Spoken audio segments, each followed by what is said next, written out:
Hey guys, how you doing? We're back for another review. This time we're doing a whiskey single malt scotch. This is one of the big three, really. One of the really well-known peated scotches from Islay. The others being Ardbeg and Laphroaig, but this is Lagavulin. This is their 16-year-old. It's probably their most well-known expression.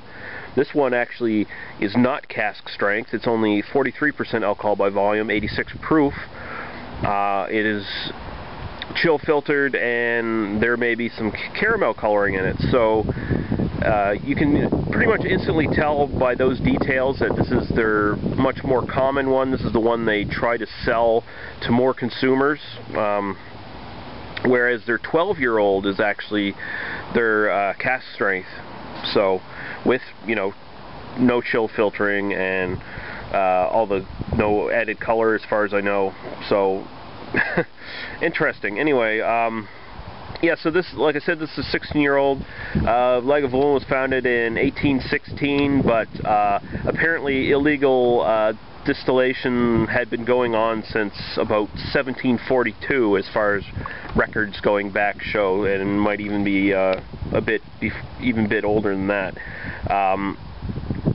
They also have like I said, a 12-year-old cask strength. They have a distiller's edition that has been aged in casks of Pedro Ximenez, I believe it's pronounced, wine. Or was it cognac? I can't remember which one it was. They have a 25-year-old, a 30-year-old, and they also have a 21-year-old that is exclusively matured in sherry casks. This one here, of course, is your standard 16 years or so in American bourbon, and they finish it in sherry for I don't know how long, probably a couple months or whatever, but not very long. So yeah, anyway, that's my cheat sheet there for the stuff, and we're gonna open it up.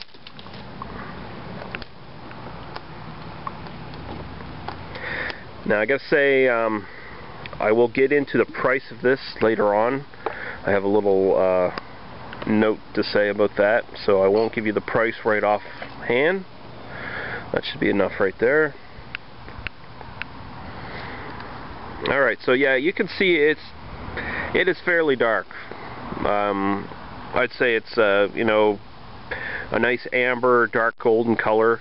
There's obviously some sort of tinkering going on there by the looks of things. A little bit of caramel coloring.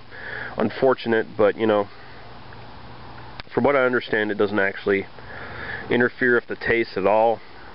Leaving nice lacing on the glass. Nice thick viscous lacing. There some of that color, of course, might be from the sherry as well, the sherry casks, but I doubt it. I really doubt it. I don't think they were in long enough to really pick up much. So, yeah. So we'll go right to the aroma here.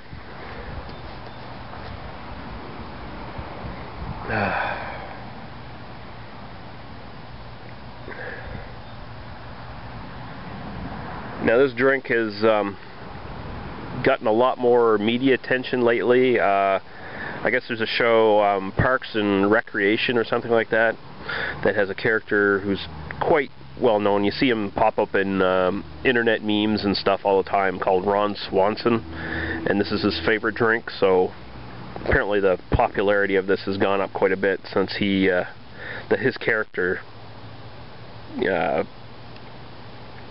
pronounced liking this. So, and it is a manly it is a manly smelling scotch. I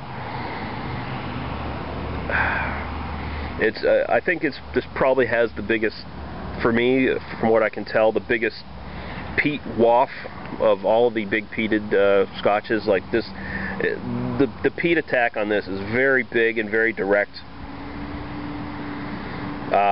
More so than Laphroaig, even their quarter cask, and more so than Ardbeg, which are the ones you want to compare this to, I guess. It's just very strong up front, big time smoky peat, bonfire kind of thing. What it reminds me of is, although some people say they get sea salt, iodine, medicinal qualities in this, I don't quite get that. I find this is much more all about the peat smoke itself. I'm getting the peat, I'm getting, of course, the oak. I'm getting a little bit of berry sweetness, which I imagine is coming from the sherry casks. But the peat and smoke itself is very much, it's like a bonfire with driftwood. Like the little bit of sea salt quality I get is like the sort of sea salt quality you'd get from, you know, driftwood that's been soaking up seawater for years or whatever, you know, and then it's finally on the beach and you make a bonfire with it after it's dried out. It smells very good, and the strange thing is, as much as this is probably the biggest peat hit out of Ardbeg and Laphroaig, bigger peat hit than those two, it also smells more refined, more, I don't know, elegant in a way, I guess. I mean, as big as it is, it's very, very, at the same time, smooth in a way. It's overpowering in a strange way. There's almost like two sides to this aroma. Like, it's almost like a Dr. Jekyll and Mr. Hyde kind of thing, where you have this elegant, nicely balanced, refined sort of thing going on, but at the same time there's this, just underneath the surface, there's this vicious, slobbering beast just waiting to smash you over the head with his club. So, okay, so the aroma is great. It's not as complex as Ardbeg or Laphroaig is, but it makes up for it in its intensity. Like, it's just, if you're into the peat and the smoke more than anything else, you're getting more bang for your buck here. There's a lot less sweetness in this than in Laphroaig or Ardbeg. So right away, I like this aroma the most out of all three, honestly, even though it's not quite as complex, I find. So I'll go right to the taste now. I've been going on forever on this review, so just for the aroma alone.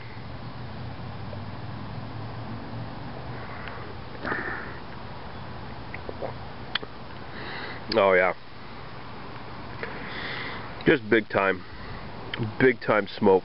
The peat, smoke, ashy, bonfire. The wood is right up there with it as well. Very, very dry. I'm not getting the iodine medicinal qualities you get from Laphroaig. And again, it's not as complex as Laphroaig or Ardbeg. The sweetness here is, it is balanced, but it's dialed back compared to like Laphroaig or Ardbeg.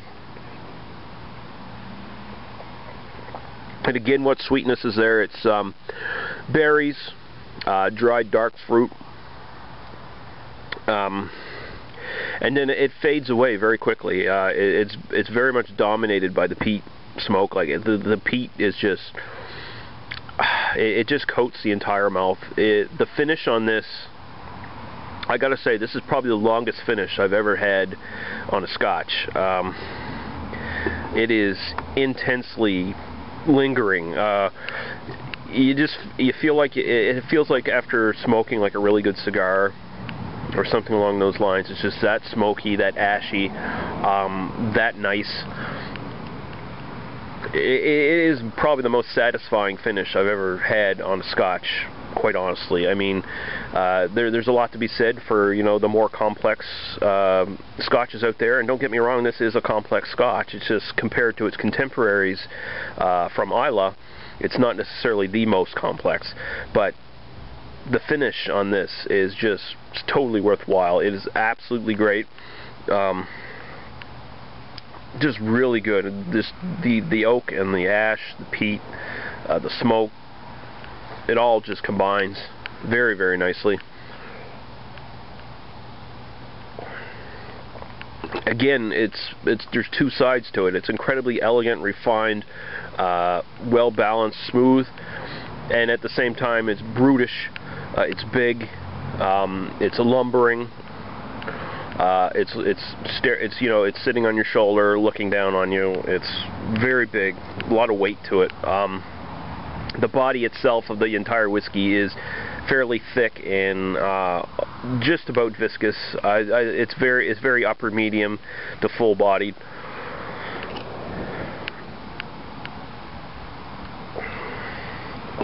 It's absolutely great. Now, I'm going to give this a mark in the A range, but I have to put a little asterisk on that.